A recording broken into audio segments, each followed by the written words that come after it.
Can you imagine being a creative kid, going to church, and hearing somber, lifeless music? That's what was happening in the late 1600s when a leader would get up and say a line of the Psalms, and the congregation would kind of drone back that line. And that's what Isaac Watts experienced when he was a kid. And just like my kids complain to me about the church music of today, Isaac was complaining to his dad about the church music of his day. And his dad said back to him, "Well, why don't you give us something better, young man?"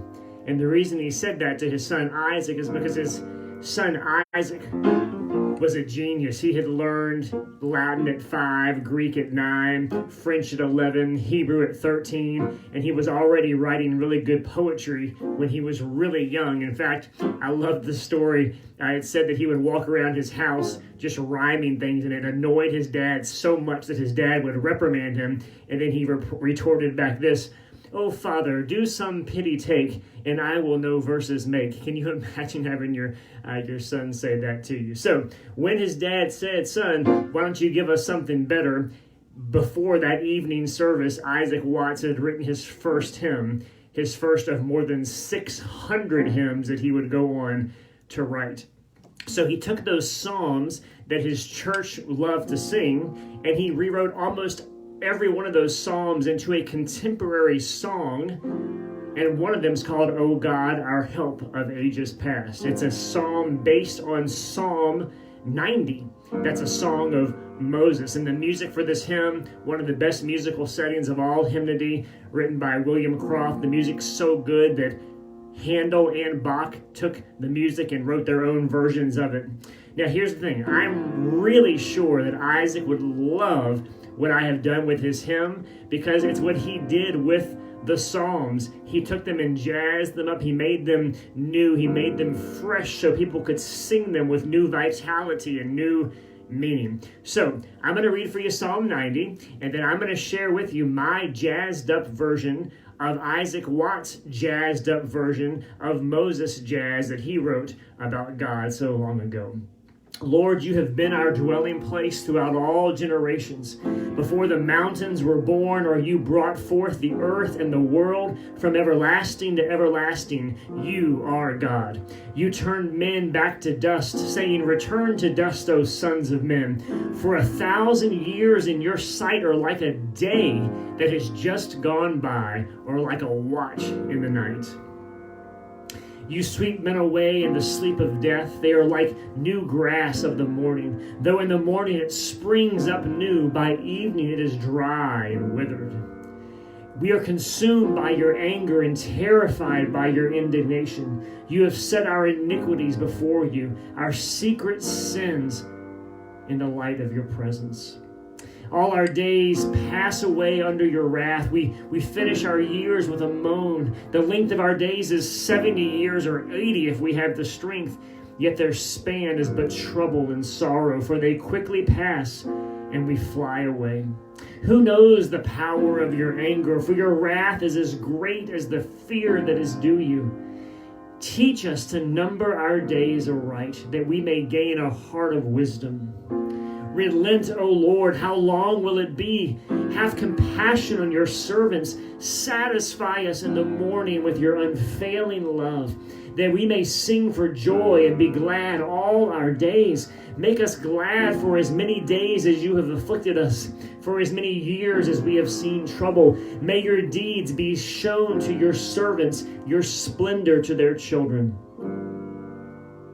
May the favor of the Lord our God rest upon us. Establish the work of our hands for us. Yes, establish the work of our hands.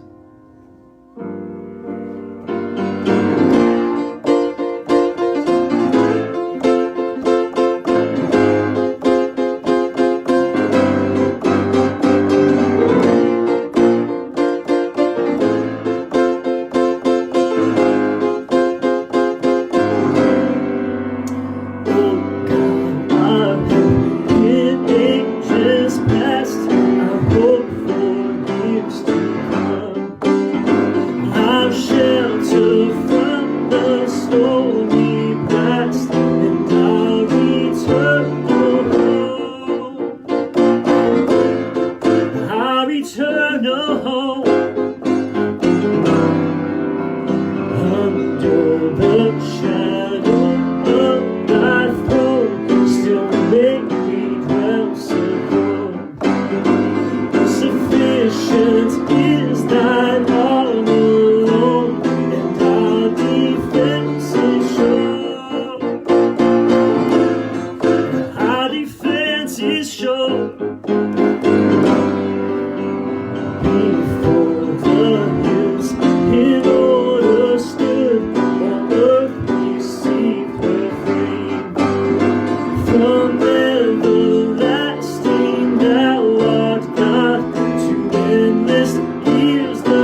need you to sing it wherever you are.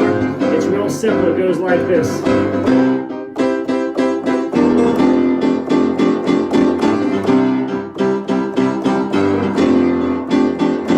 Our God,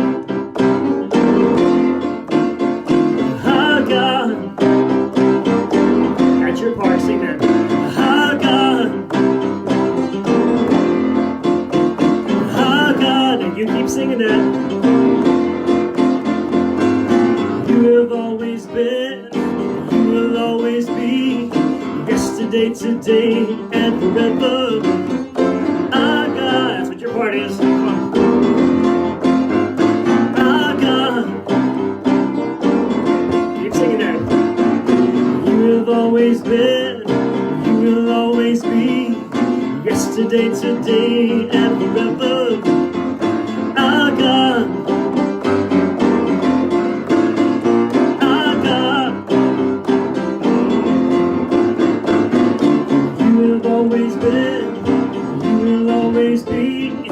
Yesterday, today, and forever.